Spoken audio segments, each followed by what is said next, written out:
గౌతమ్ అయితే ఒంటరిగా బాబుకైతే పాలు పట్టడం చూసి ఒక ఆవిడైతే ఇదేదో కావాల్సిన కేసులా ఉంది అని చెప్పేసి అలా చూస్తూ ఉంటుంది. ఇక గౌతమ్ అయితే పాపకి పాలు పెడుతూ అలా బాధపడుతూ ఉంటాడు. మీ అమ్మ ఉంటే ఎంత బాగా చూసుకునేదో అనేది అంటూ ఉంటాడు.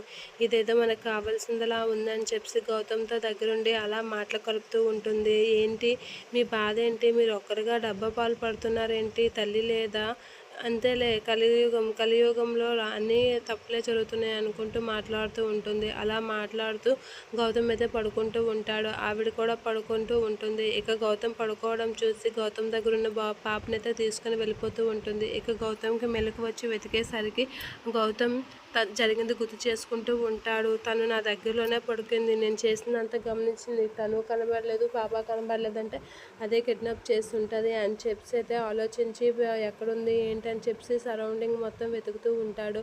గుడి సరౌండింగ్ మొత్తం వెతికి పాప పాప అని గట్టిగా అరుస్తూ గౌతమ్ అయితే వెతుకుతూ ఉంటాడు.